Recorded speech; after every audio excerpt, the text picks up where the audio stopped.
Call Halayim La Yahweh Bahasham Yahweh Shai Bahasham Rahawakah Kodash. Alright, that's praising the Heavenly Father whom this world ignorantly calls God. His name is Yahweh. Call Halayim means all praises to Yahweh. Bahasham, that means in the name in the Paleo Hebrew, and Yahweh Shai in the Paleo Hebrew it means he saves, he delivers, he redeems. Okay, and Yahweh means he is to be, he exists, all in the Rakah Kodash, which is the Spirit Holy. Once again in the Paleo Hebrew. Double honors to the elder apostles, bishops of great millstone ruling well. Peace and salutations to the hopefully elect, scattered to the four winds of the earth. The 1/3 part specifically, that would be you so-called Negroes, Latinos, and Native Americans, and those of you who look like the other nations.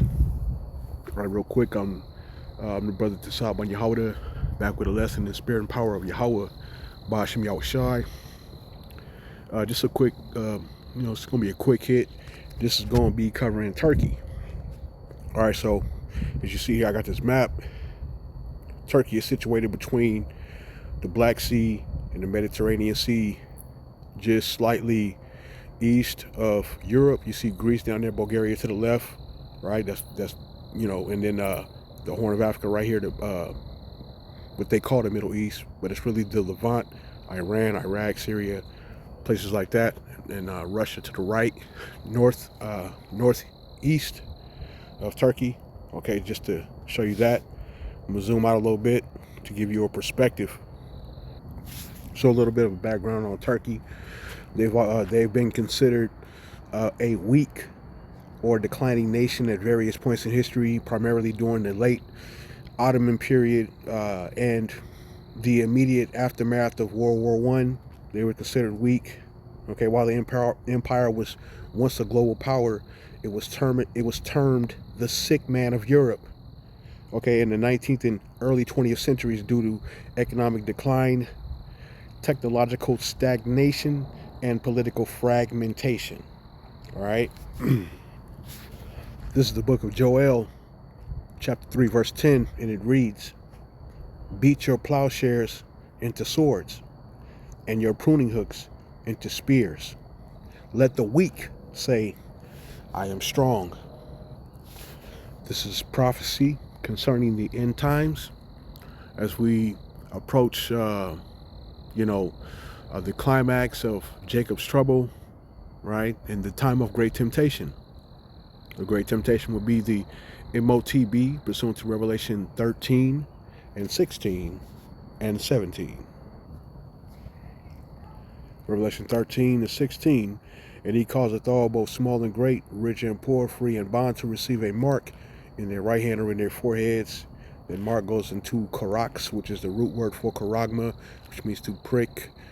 All right, and that's the device used to insert the implantable radio frequency identification or near field communications device. It's about the size of a grain of rice, and it's going to be a badge of servitude for serving Satan.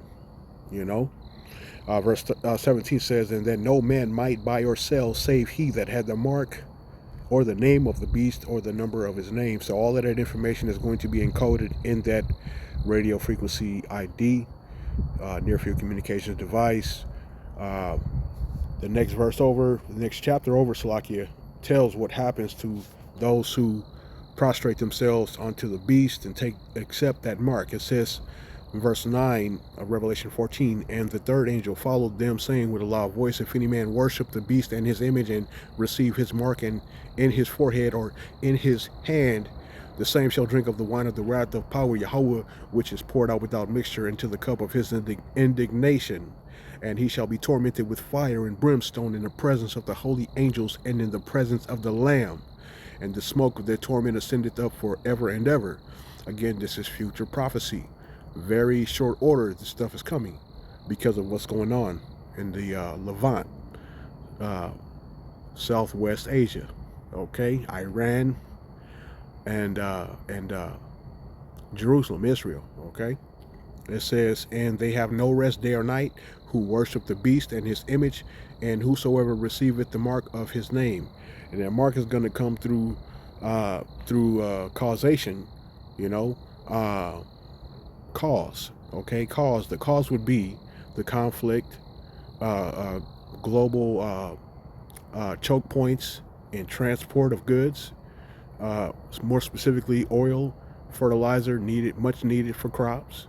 Okay, it's a supply chain shock.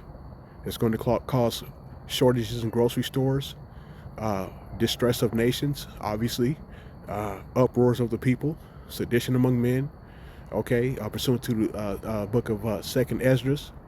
Okay, so the massive upheaval of nations, right, is going to happen. This is of a certainty, right? The prophecies confirm the climate that we're in. So I'm showing Turkey for a very specific reason, and I'll get to it right now. Turkey just very recently unveiled the Yildirimhan, which is called the Thunderhammer in English, a new intercontinental ballistic missile, ICBM, with a 6,000 kilometer range and a 3-ton payload. Let me repeat that. It has a 6,000 kilometer range and a 3-ton payload at the SAHA 2026 Expo. It is Turkey's first liquid-fueled ICBM, boasting hypersonic speeds between Mach 9 and Mach 25. While touted as a deterrent, its range theoretically spans most of Europe, Russia, the Middle East, and Africa, meaning that it has the capabilities of reaching the United States, continental United States, under certain conditions. There it is. All right, so this is the book of Revelation 17. I'll begin at verse 3. So he carried me away in the spirit into the wilderness, and I saw a woman sit upon a scarlet-colored beast, full of names of blasphemy, having 7 heads and 10 horns. Now, those 10 horns, they represent NATO and EU. All right. And the woman was arrayed in purple and scarlet color, and decked with gold and precious stones and pearls, having a golden cup in her hand full of abominations and filthiness of her fornication. And upon her forehead was a name written, Mystery, Babylon the Great, the mother of harlots and abominations of the earth. So that would represent America. So going back to NATO, the key alliances for Turkey that has just produced its first ICBM, all right? NATO, Turkey is a NATO member. Okay, despite rising independent military power, Turkey remains a key, though often contentious, NATO ally. All right. As far as defense exports, Turkey has strong ties with allies and partners like Ukraine, Qatar, Pakistan, and the United Arab Emirates, where it exports defense technology. Now, it says potential adversaries in strategic messaging. Israel is a potential adversary. That's problematic for the small hats, the tiny tops, the you-wish people. Turkey has described the move as a message to an increasingly hegemonic, expansive, and aggressive Israel because, as you know, the Greater Israel Project would seek to expand its dominance of the land. Regional rivals for Turkey. Slovakia. The development is seen as a message to potential adversaries in the region. All right. Strategic autonomy. The ICBM. Let's get back to the image of it, right? Before we do, let's finish up with Babylon the Great really fast. Verse 6 says, and I saw the woman drunken with the blood of the saints. Right? So that's America, of course, right? The saints are here, the northern and the southern kingdom, you so-called Negroes, Latinos, and Native Americans. They're drunk with America is drunk with the blood of the saints and with the blood of the martyrs of Yahweh Shai. And when I saw her, I wondered with great admiration. All right, it says, and the angel said unto me, wherefore didst thou marvel? I will tell thee the mystery of the woman and of the beast that carrieth her, which hath the 7 heads and 10 horns. All right, the beast that thou sawest was and is not. All right, and shall ascend out of the bottomless pit, which represents Europe. Okay, it says, and go into perdition. Right, the son of perdition is what? The lawless one. All right, in a modern sense, in a spiritual sense, okay, the man of sin, right? That would be the so-called Edomite, the actual Edomite, but the so-called white T-man, right? And going to perdition, right? And they that dwell on the earth shall wonder, whose names were not written in the book of life from the foundation of the world, right? So we know these Edomites and these heathen nations are not written in the book of life. Salvation is only for the Israelites, according to the scriptures.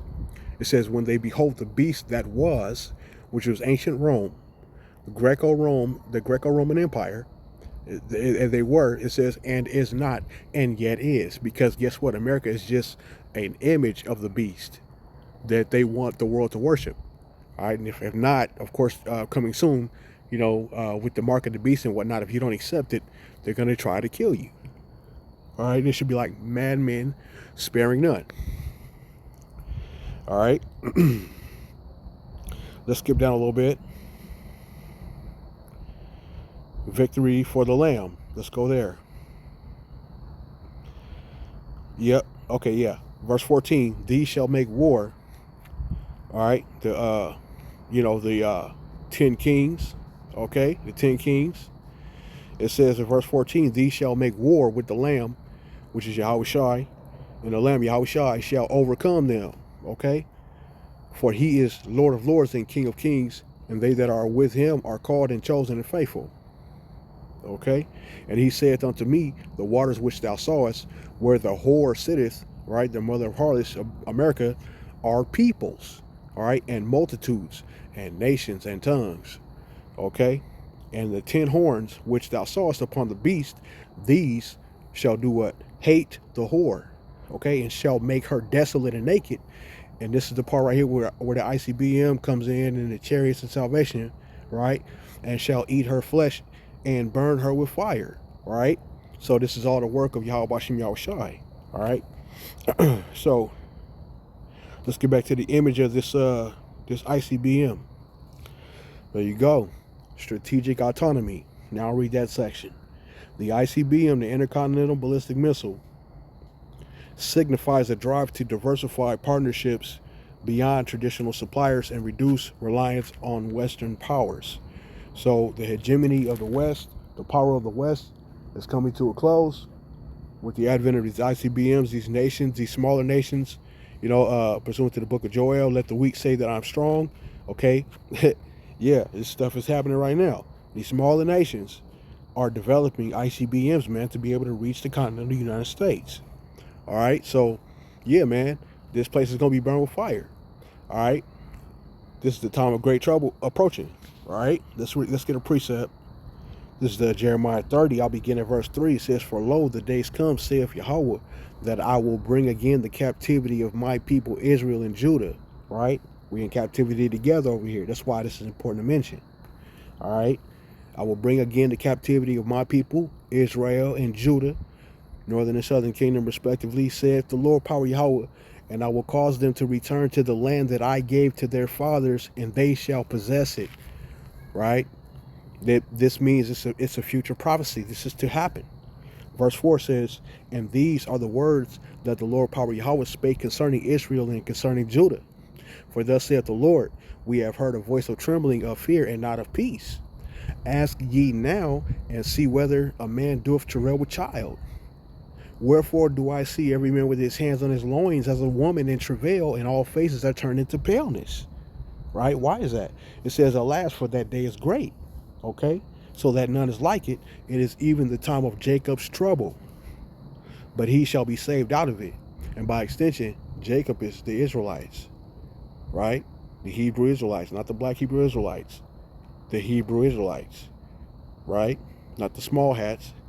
The Hebrew Israelites. All right, so salvation is only for Israel. Shalom to the awful elect. To the next one. All right.